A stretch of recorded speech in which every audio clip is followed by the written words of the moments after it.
Here with reaction, White House Chief of Staff Mark Meadows. You know, the president did help out, did he not, in Washington, D.C.? The president did help out in Minneapolis, and in those two areas, we saw a dramatic change, didn't we? Well, we saw a dramatic change, Sean, in the tragic news that you were sharing tonight.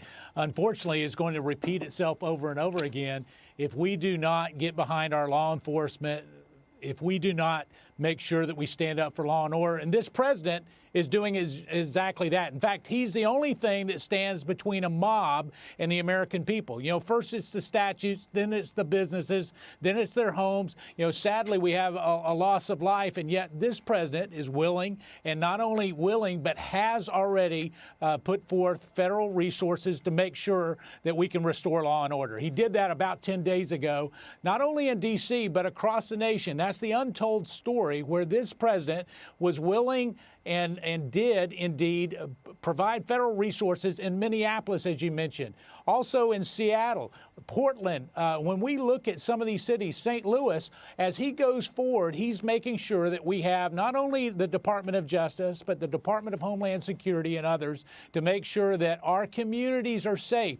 It is time that Joe Biden eventually condemns all of these people that are saying that we should defund the police. It's not enough to be against that policy. He needs to come out and say, you have to go the other way and support our law enforcement officers. We're going to go over some of his, by the way, all the Democrats, modern Democrats praising the former Klansman Robert KKK Byrd. Joe Biden's comments on segregation, his comments on integration from the past. The mob and the media ignore this, Mark Meadows. I watched the president, by the way, very highly rated on Friday night, his speech at Mount Rushmore, and I watched his speech on Saturday night, the 4th of July. And here there's no perfect country on the face of the earth. My friend Barry Farber recently passed away, great pioneer in talk radio. There's no country on the face of the earth that's accumulated more power, abused it less than this one, and I add, and used that power for the advancement of the human condition. America, Mark Meadows, we paid the price. We beat back the forces, as the president talked about in his speeches, of fascism, Nazism, Imperial Japan, communism, and now more recently, radical Islamism. America did that and made the world a better, safer place.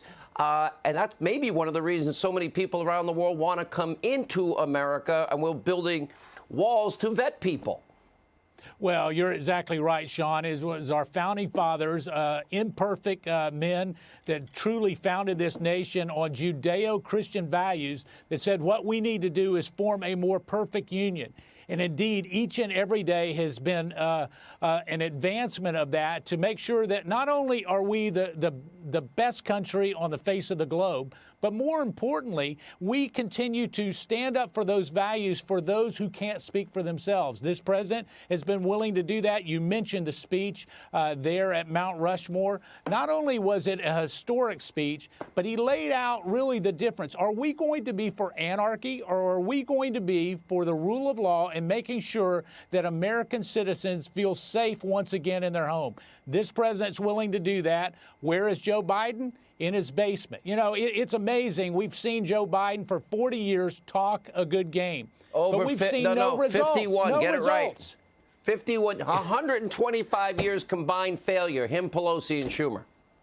Well, and as we look at that, it's not only that they're just talking a good game, but they fail to act. And when they fail to act, there are real consequences of that. And sadly, what we're seeing is each and every day, those consequences really are played out on Main Street across America. And we've got to do something about it. And the time is now. And this president is committed to do that. He's instructed his entire team to work on that. America will be unrecognizable if it's Pelosi, Schumer, and Biden, and they implement this insane agenda. By the way, I told you weren't going to leave permanently.